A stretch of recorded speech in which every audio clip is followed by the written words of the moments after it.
you have a plunger?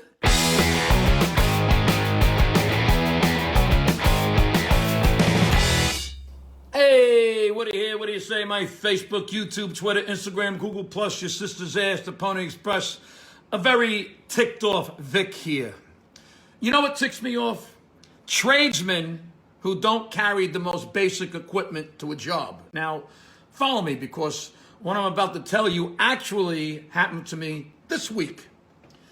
We had a clog in our bathroom tub, and it was just not going away no matter what we did. So we called the plumber, and we told them that we had a clogged bathtub drain. So they knew exactly what they were walking into. It's not like we said water is coming through the ceiling and fish are swimming in our dining room. We said we had a clogged bathtub, and that's it. So the plumber shows up. He pours some shit in the drain and then says, we need to wait about 5 minutes. Then I have a thing I do that should get the clog out. Do you have a plunger?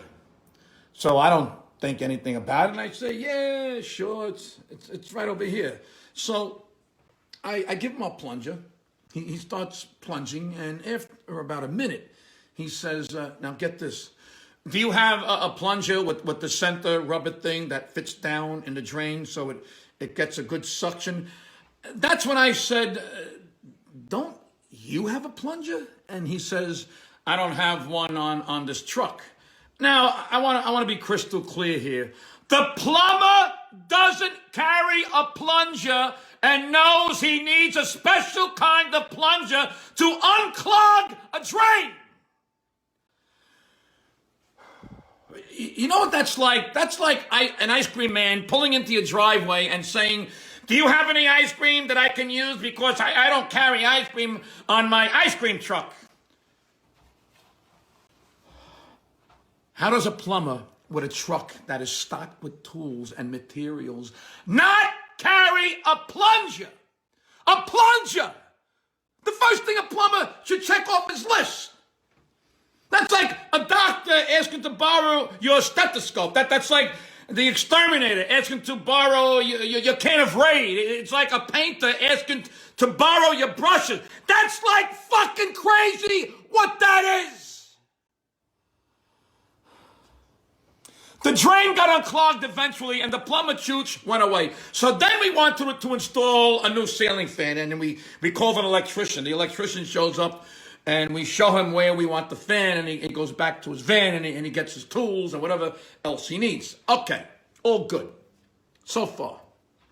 But then he comes to me and says, do you have an extension cord? The minute he said that, I felt my asshole spit something out. My asshole might have even said a curse word in Italian. The electrician actually made my asshole curse in Italian.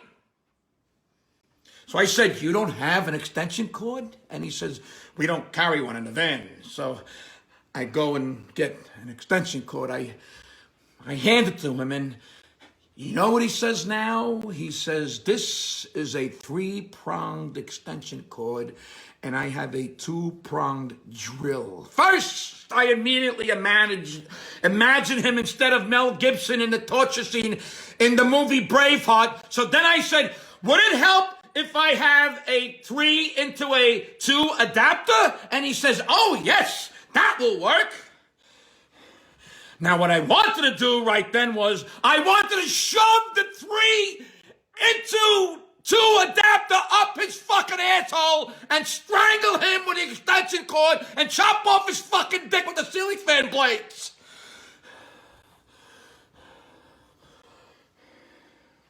Here's the deal. I'm not exaggerating or making this shit up. This is actually what happened when I hired a plumber and an electrician this week. Can someone tell me how in the world an electrician doesn't carry an extension cord in his van and a plumber doesn't carry a plunger in his truck?